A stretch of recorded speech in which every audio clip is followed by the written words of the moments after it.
Okay, today I'm going to be doing something different. It's going to be a Black Sabbath tier list. I usually do ranking videos where I rank everything from worst to best. This is going to be very similar.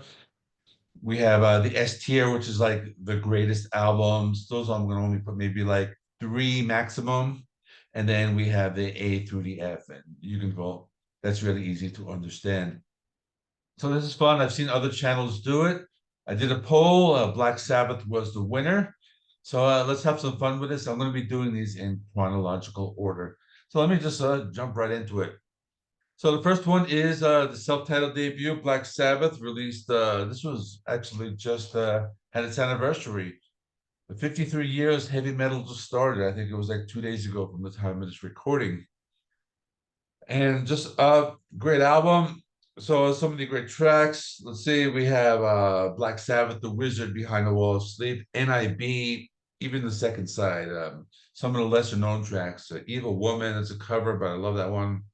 Sleeping Village, that one's great. I think The Warning, it's a little long. That's going to keep it off the S tier, but this is going up in A.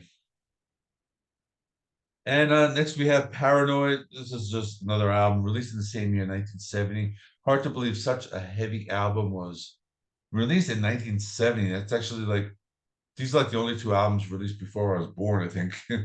And just great start to finish, even with Iron Man, War Pigs, Paranoid. We've heard those songs so many times, but I love all the songs, even like the deeper cuts, like Planet Caravan, very different. It's trippy.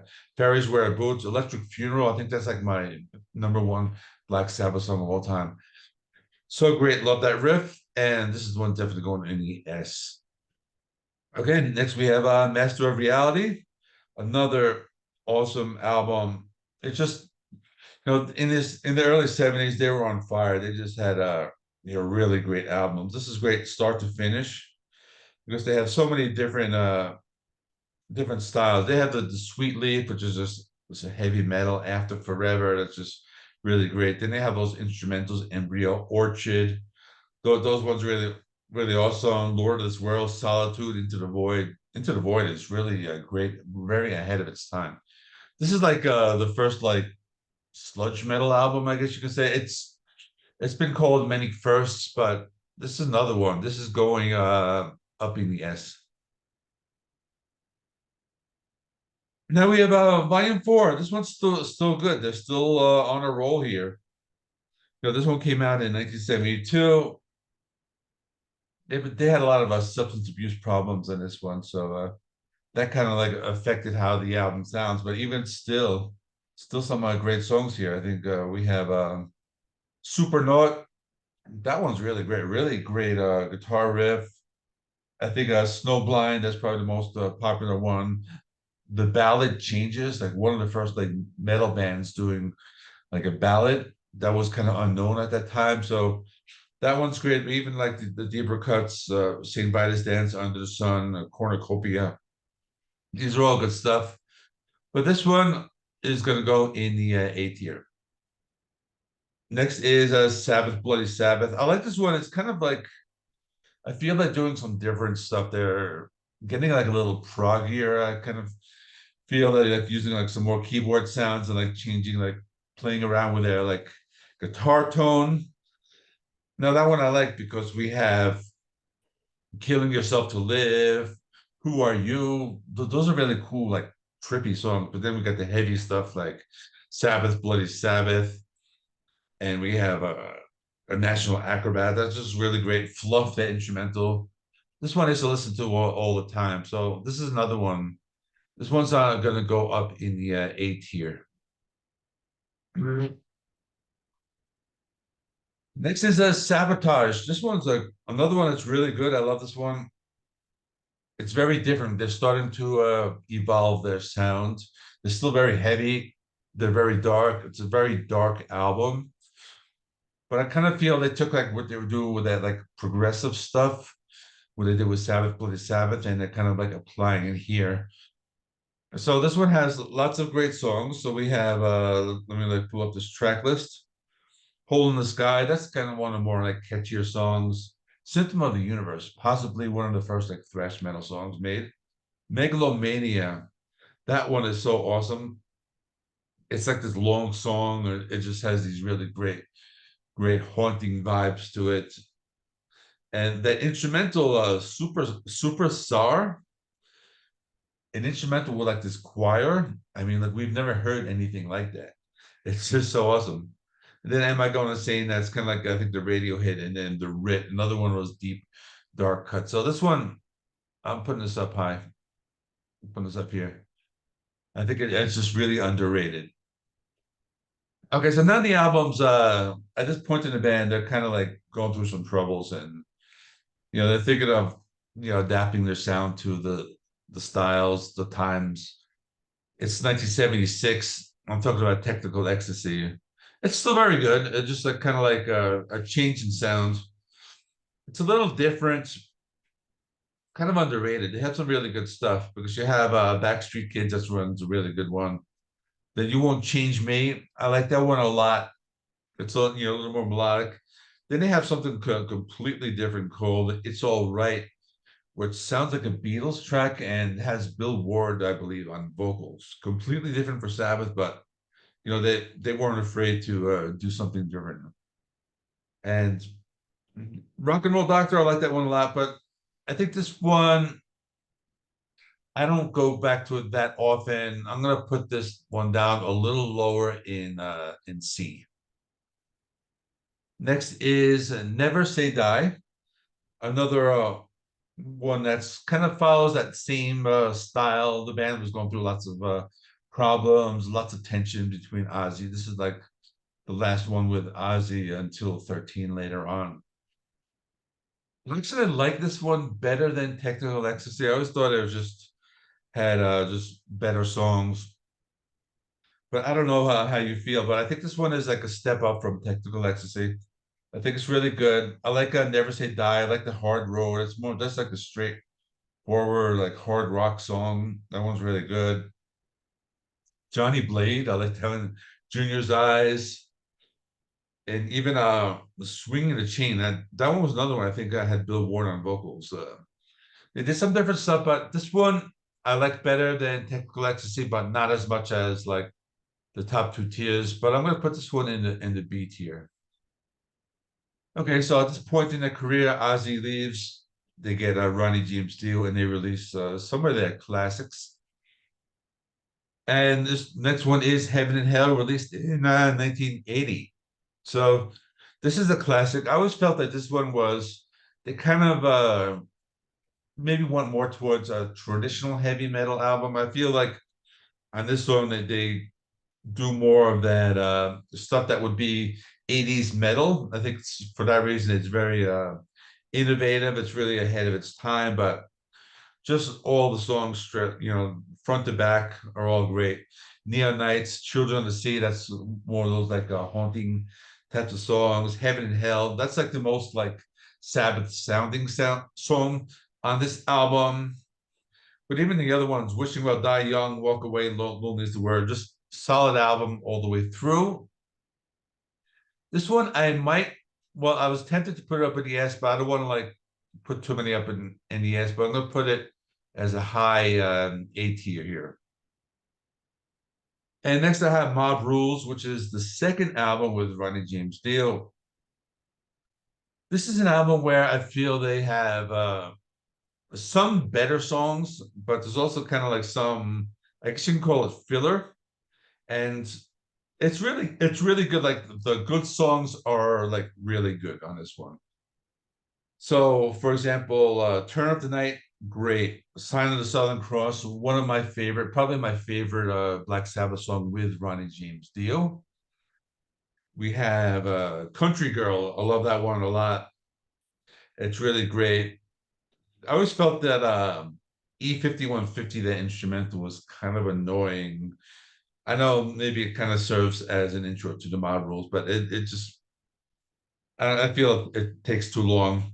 But that's my only negative to say about this one. This is just a great album. But I'm gonna put this in the A tier definitely. This might be controversial. I'm gonna put it like slightly ahead of Heaven and Hell, only because Country Girl. Those songs are really great. Slipping Away, Sign of Southern Cross. I think like when it's good, it's good. So that's why I'm gonna put that one up a little higher. Okay, now is where the band kind of like starts to go a little more downhill again. So we have Born Again. This one has Ian Gillan from Deep Purple, the only album with him on it. And for that reason, it kind of sounds like a mixture of Deep Purple and Black Sabbath. This one is a good album.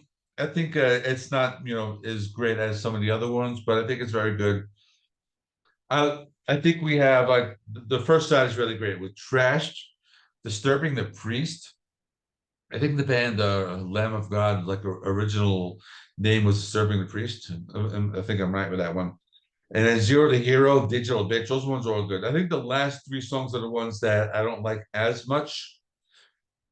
But I think this one's still deserving of some praise. But I'm gonna put this up at I'm gonna put this at C, but ahead of the Technical Ecstasy here. And then next one is Seventh Star. And this is released in '86. This was supposed to be a Tony Iommi solo album, but for some reason they released it under the Black Sabbath name. This one has Glenn Hughes on vocals, the only album with Glenn Hughes on vocals, and it's more of a hard rock album. I like the first song, In for the Kill. I like Danger Zone, the first song on side B. Those are like the hardest rocking songs. No Stranger to Love, that's a very different type of song. It's more of a radio ballad. Sounds more like an 80s rainbow, like that type of sound. It's that radio rock. But even it's still a good song. But otherwise, this one's, I guess, not great. If I have to put something, I'm not gonna put anything in the F tier, but I'm gonna probably put this one at a D only because it's not one that I go back to, and I don't really feel it's very much of a Sabbath album. But next we have the first album with Tony Martin, and that's The Eternal Idol. This one I like a lot. It has that more of that 80s metal sound, or even like that 80s like hard rock sound. It's just straightforward. It's a little less of a Black Sabbath sound, but it's still really good. I really like the first song, The Shining, because this was recently covered on that Ronnie Romero album that was released not long ago. And that kind of got me interested to listen to this album again. It's pretty good, just start to finish. I think this is one of the better ones of the Tony Martin era. It's just all the songs are good. Hard Life to Love, Lost Forever, Eternal Idol. Those are all really good songs. I think I'm actually gonna put this one. This might be another controversial pick, but I'm gonna put this one up at B behind Never Say Die. Okay, so let me get some water.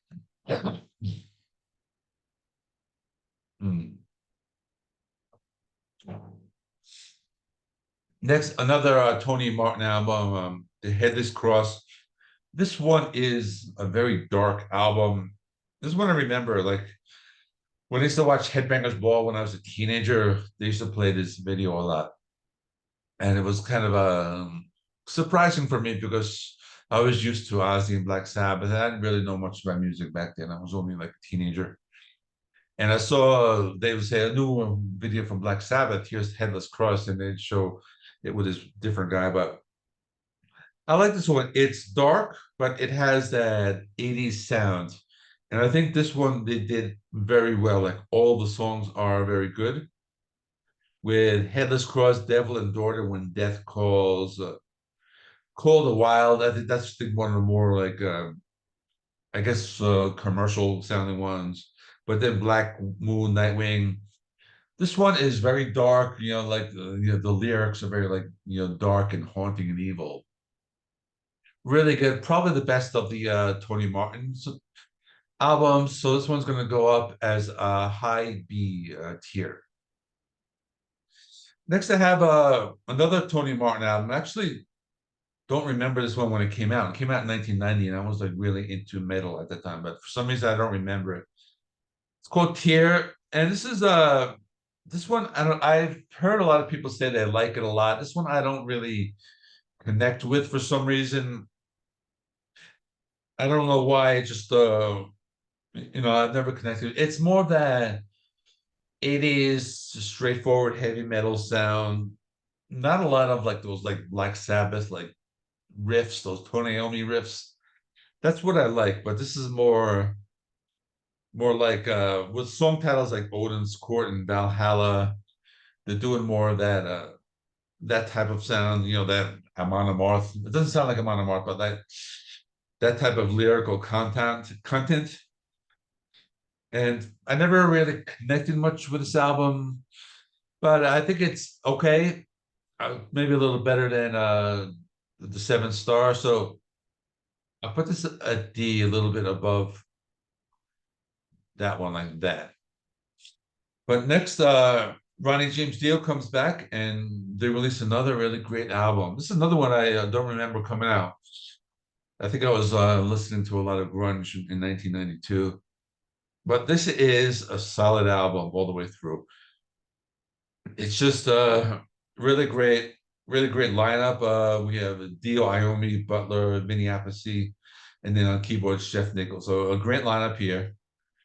And the songs, these are very like Black Sabbathy songs. I mean, this is almost like a could have been a follow-up to Mob Rules because Computer God, After All the Dead, TV Crimes, Time Machine, I is a great song.